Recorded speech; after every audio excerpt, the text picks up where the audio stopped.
El señor ministro, y llamo la atención de la presidencia de la comisión y también del señor letrado de la comisión, no ha hecho ni una sola referencia, ni directa, ni indirecta, ni explícita, ni implícita, ni una sola referencia a la petición número 5 de comparecencia sobre terroristas en la UNRWA, a la 6ª sobre la señora Rego y sus manifestaciones, a la 9ª sobre las maniobras de la Armada Británica en Gibraltar, a la 16ª sobre la invasión migratoria en Ceuta, a la 19ª sobre la integra de los asesinos de Barbate, a la 7ª presentada por el Partido Popular sobre circulación de productos agrícolas, a la 11ª sobre el señor Puente y sus aventuras argentinas, o a la 13ª sobre la crisis en la sala de asilo del aeropuerto de Barajas. A la petición de Esquerra sobre hablar del tráfico de armas en Israel, usted ha respondido con una frase seguramente de 2 segundos o de 5 segundos. La mitad de las solicitudes de comparecencia han quedado sin contestar. Y si el letrado me indica que eso es técnicamente posible, por lo que respecta a las presentadas por el Grupo Parlamentario Vox, solicitaríamos formalmente que se mantuviesen como no contestadas y que se integrasen en la próxima comparecencia que se verifique dentro de, seguramente, 8 meses más. Seguramente habrían sido menos las solicitudes de comparecencia que quedarían sin contestar si el señor ministro no hubiese invertido una cuarta parte de sus 40 minutos, tampoco muchos, de intervención en el característico autobombo de todas sus comparecencias. Autobombo que en algunas ocasiones resulta particularmente sonrojante, señor ministro. Eligió usted muy mala semana para decir en una misma comparecencia que España lidera el trabajo para la paz en Oriente Medio y 10 segundos después que se reunió usted con su homólogo iraní y le pidió contención en Oriente Medio. Ha elegido usted una muy mala semana para decir esas dos cosas en una misma frase. Y en general, elige usted muy mal los tiempos. Eso de que España tiene un peso internacional como nunca había tenido, pues quizás resulte impresionante para gente que no peina canas. Los que peinamos canas, pues nos acordamos de que en 1985 ya tuvimos un presidente de la Asamblea General de Naciones Unidas, Jaime de Piniés. En el 2016, un presidente de la Asamblea Parlamentaria del Consejo de Europa, Pedro Agramunt, el 4º español en presidirlo. Que España ha presidido el Parlamento Europeo en 3 ocasiones, Barón en el 89, Gil Robles en el 97, Borrell en el 2004, que hemos tenido un secretario general de la OTAN, Solana en el 95, un alto representante de la PES, Borrell en el 19, una vicepresidenta, la primera de ellas, no las enumeraré todas, de la Comisión Europea, Loyola de Palacio en 1999, y hasta un jefe de misión de la FINUL en el Líbano que me acompaña esta mañana aquí. Es decir, España es un país que viene teniendo presencia internacional desde antes de que Pedro Sánchez fuese presidente del Gobierno y usted ministro de Asuntos Exteriores. Vamos a entrar en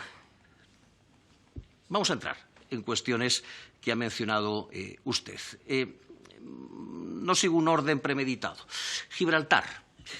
Una vez más, usted viene a esta comisión, lo ha hecho también en el Pleno, a contarnos su apretada agenda de reuniones con los sucesivos ministros de Exteriores británicos, a pedirnos el apoyo parlamentario de nuestros grupos a ese proceso, pero a no revelar ni una palabra ni media, ni una línea ni media respecto de los acuerdos que se hayan alcanzado o del estado en el que se encuentren esos acuerdos. Seguimos sabiendo lo mismo que sabíamos en enero, cuando vino usted a su primera comparecencia, que usted se reúne mucho y productivamente con sus homólogos, aunque si puedo utilizar las palabras que utilizaba el diario El País para glosar su última reunión, la cantidad de buenas palabras en cualquier declaración política es inversamente proporcional al avance de las negociaciones. Y usted adorna esas reuniones con muchas buenas palabras que nos hacen sospechar muy pocos avances.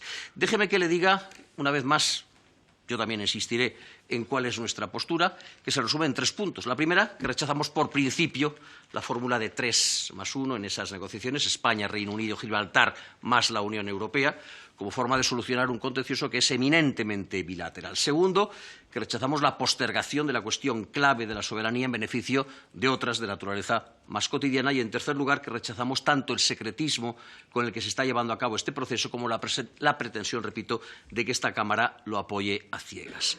Y déjeme que, mientras tanto, usted se reúne con los sucesivos ministros de Exteriores, el derecho internacional sigue estando o sigue siendo violado en el territorio de Gibraltar. Debe saber usted que Gibraltar está llevando delante de nuestras mismísimas narices un proyecto de expansión territorial, conocido como el East Side Reclamation, con el que el Gobierno de Gibraltar pretende ganar 20 hectáreas al mar a los efectos de construir un puerto deportivo y una urbanización de lujo. Como bien sabe el señor ministro, Gibraltar no tiene aguas jurisdiccionales, no se las concedió el Tratado de Utrecht y, por tanto, ese proyecto de aterramiento está siendo llevado a cabo sobre aguas jurisdiccionales españolas dependientes de nuestro Estado, de nuestra soberanía, sujetas a nuestras leyes y, por tanto, al control de nuestros tribunales. De modo que procedería que este Gobierno instase todas las acciones oportunas para detener una actividad que, además, y por desarrollarse en una zona de especial conservación del Estrecho Oriental, resulta no solamente ilegal, sino además dañina para las especies marinas de flora y de fauna que conviven en esas aguas y en la que, además, participan, como no podía ser de alguna otra manera, empresas españolas, revirtiendo así la política de encogimiento de hombros con la que antecesores suyos en el cargo recibieron los aterramientos en la bahía de Algeciras de hace unas décadas o la construcción del aeropuerto en el istmo de Gibraltar. Venezuela. Está muy bien todo lo que nos ha contado sobre la represión de Venezuela, sobre el posicionamiento de España en contra de esa represión y a lo mejor incluso hasta estaría de acuerdo con la decisión de darle acogida y asilo diplomático a Edmundo González Urrutia en nuestro país. Pero ya no estamos en esa pantalla. Ya no estamos en esa pantalla.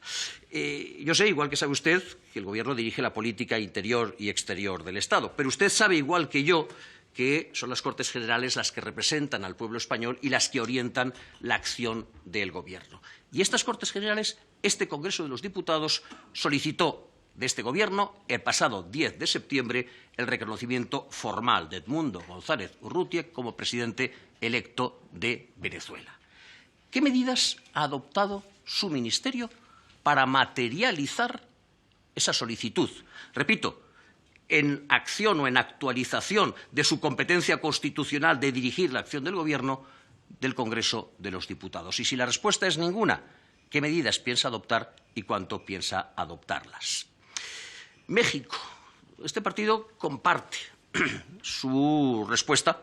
Por una vez en la vida estamos de acuerdo en algo, a lo que no puedo calificar de otra manera que el profundo desprecio de la doctora Sheinbaum, la nueva presidenta de los Estados Unidos mexicano, hacia nuestra historia, hacia la historia que durante 3 siglos compartimos los españoles de este y los españoles de aquel lado del Atlántico, y cito la Constitución de 1812, así como del legado que dejamos cuando nuestro último navío abandonó el puerto de Veracruz.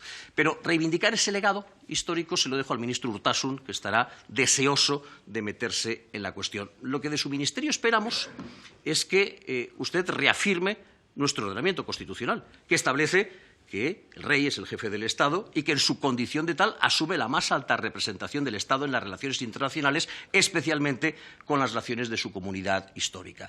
Lo que exigiría como mínimo 2 cosas, una de no hacer y otra de hacer. La de no hacer la ha hecho, la de hacer no la ha hecho. La de no hacer, no enviar una representación alternativa, la de hacer, repudiar la presencia de diputados de otros partidos, algunos de ellos de los que apoyan a su Gobierno, en ese acto.